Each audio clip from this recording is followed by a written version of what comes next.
I'm feeling dangerous today.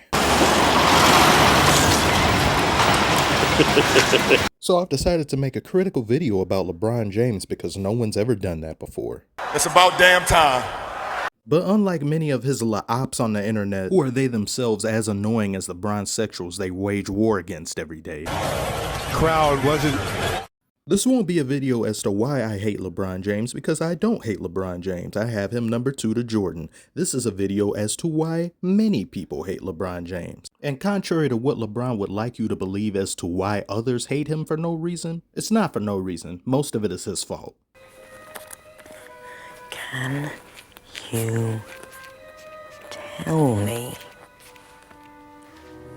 No! I'll show you. Hear the music. With the first pick in the 2003 NBA Draft, the Cleveland Cavaliers select LeBron James. Hype is a cruel mistress. It can make or break you. First, you get the notoriety. And you get the notoriety, you get the clout. Then when you get the clout, you get the hype.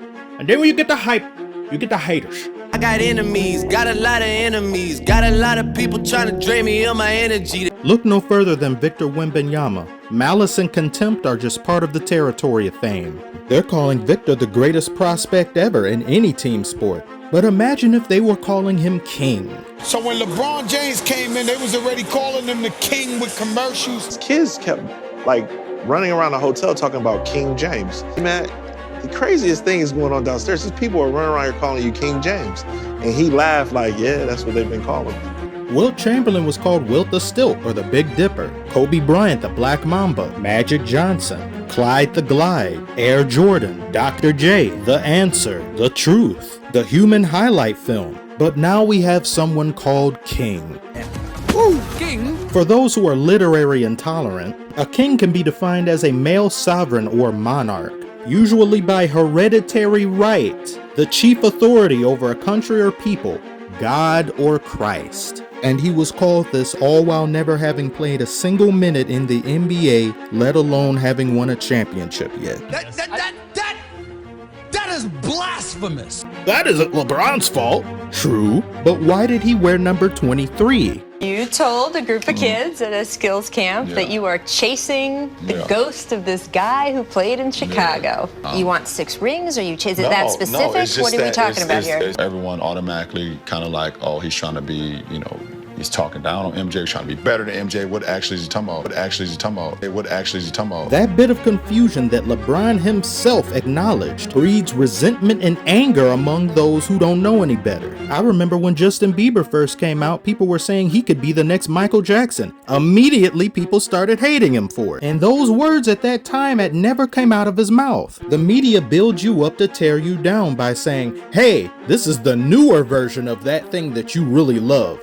Only this time far more hip. It's now, it's wow. Causing down bad stans and fans of the original to get pissed off. Now imagine if everywhere Justin Bieber went, he was dressing like Michael Jackson. People would be even angrier. Who does he think he is, they'll say. He thinks he's as good if not better? This is what always happens. But now let's apply this to basketball, where you wear the same jersey number as a guy who everyone unilaterally sees as the 23, the most famous player in basketball history.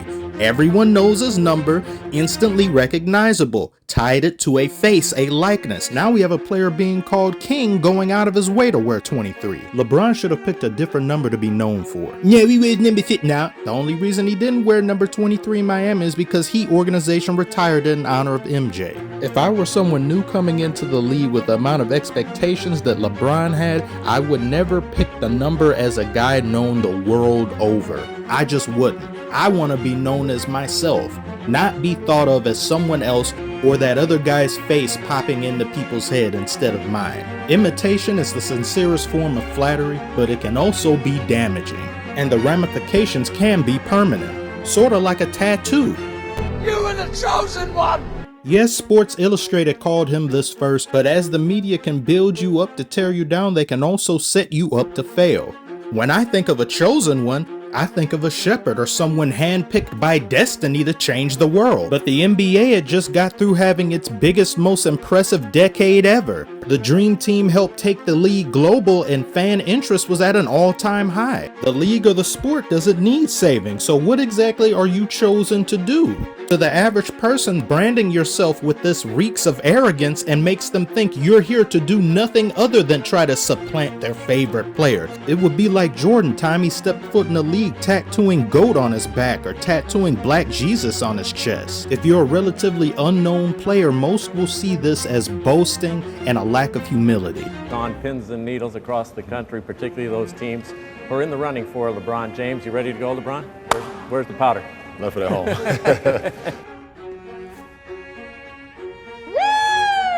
If you know someone that hates LeBron, this was probably the start of their villain arc and reason why right here, as well as many other people.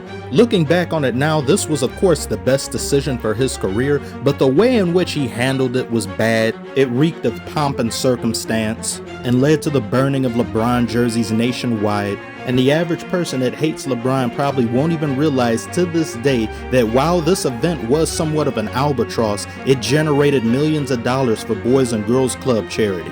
But up until this point in NBA history, no player who has ever been seen as a face or the best player in the league had ever made a spectacle out of their leaving a team. Leaving the team that drafted you up until this point was seen as taboo regardless. Most of the previous greats had won a championship for their team that had drafted them, being Bill Russell, Magic Johnson, Larry Bird, and they all stayed for their entire career. So when LeBron did this, people saw him as someone unwilling to compete, and on top of him being branded a loser, many see him as unloyal.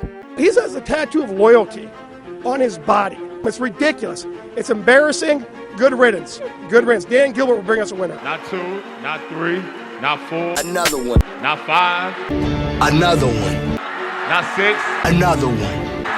Not 7. So now, after having left the team that drafted you in historic fashion with all this fanfare, all of this hero worship, despite not having won anything yet, you, Dwayne Wade, and Chris Bosh stacked the deck in your favor. You were the overwhelming favorite to take home the NBA title that year, and you still managed to lose to a team that no one thought would beat you. This is like if all the jocks in gym class teamed up and said we could beat anybody, and after all their boasting, they lose in embarrassing fashion in front of everyone. On top of having just mocked the star player on the opposing team for being sick during Game 4. 2011 was by far and away the worst year for LeBron. You made a circus out of your leaving in free agency, you stacked the deck with a super team, a player-created super team, and after having promised the world to these new fans that now idolize you, you let them down in historic fashion. And you got outplayed by Jason Terry.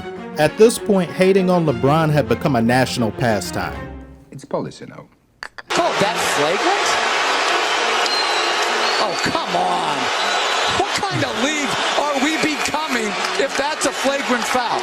LeBron's Heat years is when the flopping became very egregious. I'm not going to sit here and say Jordan or no one else has ever flopped before LeBron. Jordan has flopped before. Many players have flopped. Unfortunately for LeBron, social media was just beginning to take off, and the stars that preceded LeBron had the luxury of not having phones and cameras everywhere to see their worst moments. The internet provided the means for multitudes of haters to coalesce and congregate amongst themselves and speak sweet nothings into each other's ear about how trash LeBron is.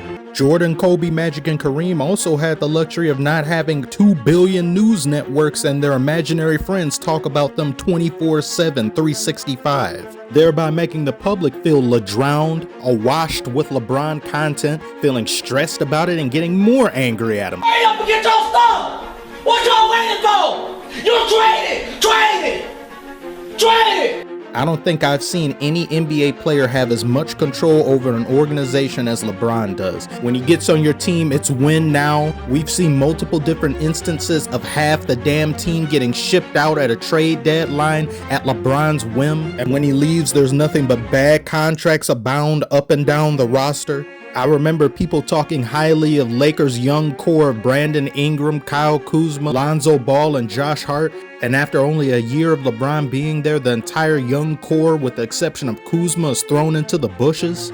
LeBron some years ago complained about the team being too top heavy. He needs another playmaker. The LeBron needs help narrative started around this time in 2016, 2017. And ever since then, every single year, LeBron needs more and more help. There's never enough help. He can never seem to get and keep help. And of course, other stars in NBA history have had help and they needed some more pieces to get to the next level. But unfortunately for LeBron, there exists this mercenary aura around him that permeates every team and every location he goes to and interacts with. And the sentiments of many, including NBA insiders and analysts, are if you don't get LeBron the help he requires or asks or demands, he's out of here. And the ironic part about this is that Kobe Bryant, someone everyone sees as one of the most loyal players and devoted players to this franchise ever, demanded to be traded several different times simply because things weren't going his way, they weren't working out, and he was in a perpetual slump of having to carry a team that doesn't have enough talent. And LeBron fans will use this against him and others who have complained and say, see, they're no different than LeBron, without realizing that the only difference is between them and LeBron is that LeBron is the only one who actually left. They didn't. LeBron, we're just learning about your hand injury, and we can obviously see the brace. Can you take us through what happened and if it caused you any problems over the final 3 games? This is the part of the video where I actually start to get angry.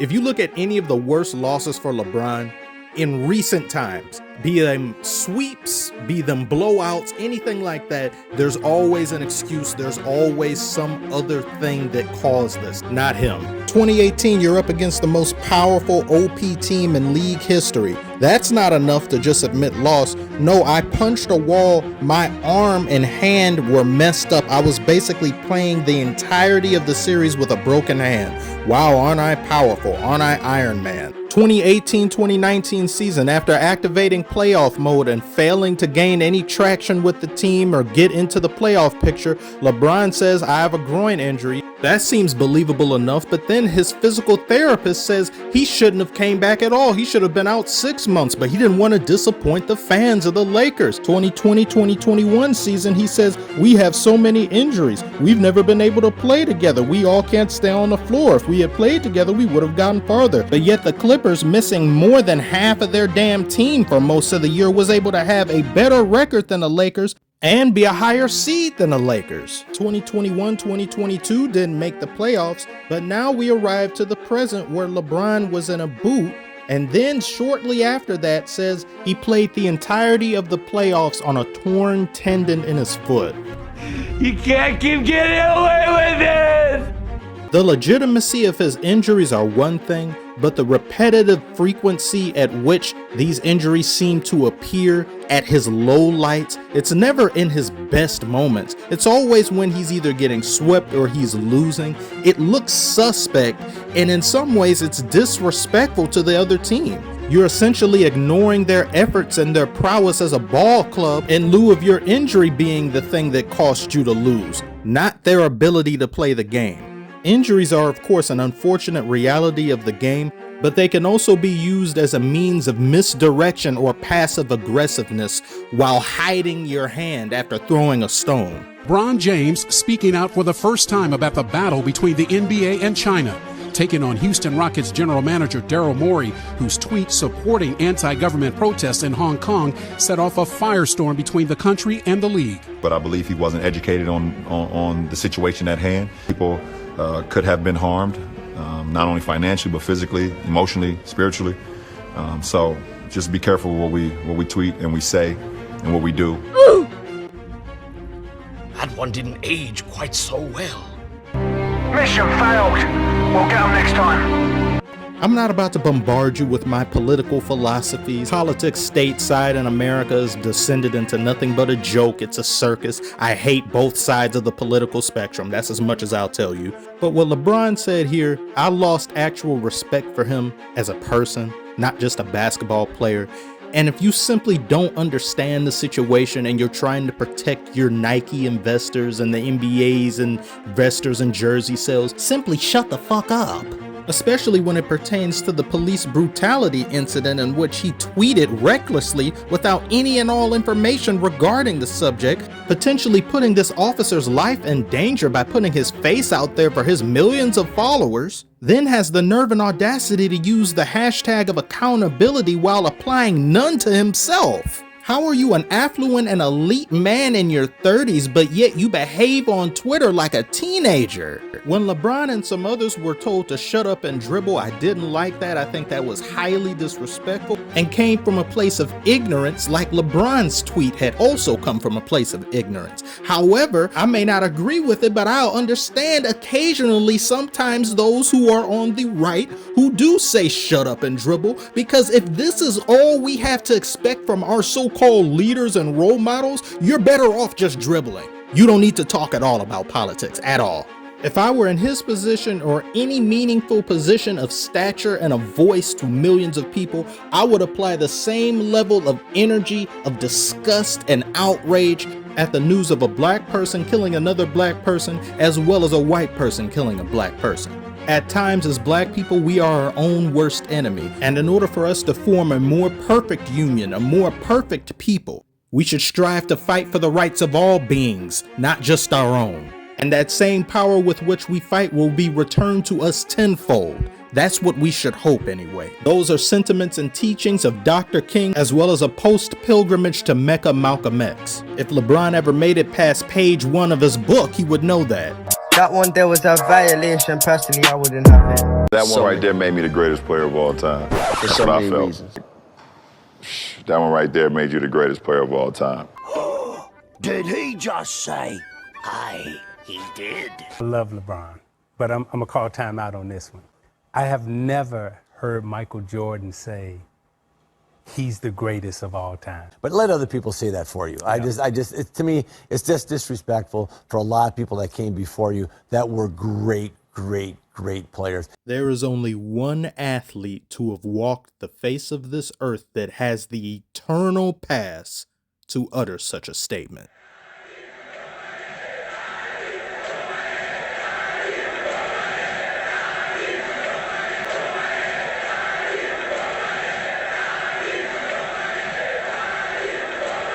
Sonny Liston, and I just turned 22 years old. I must be the greatest. I told the world, I talk to God every day.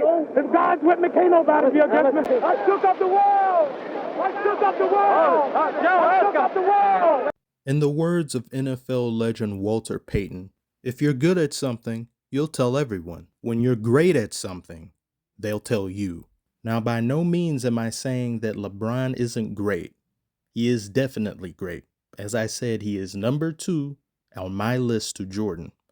But there are levels to greatness. Nowadays, so many people are so quick to call this person a GOAT or that person the GOAT without understanding the meaning of the phrase. I have Muhammad Ali at the top of my list of all athletes of all time.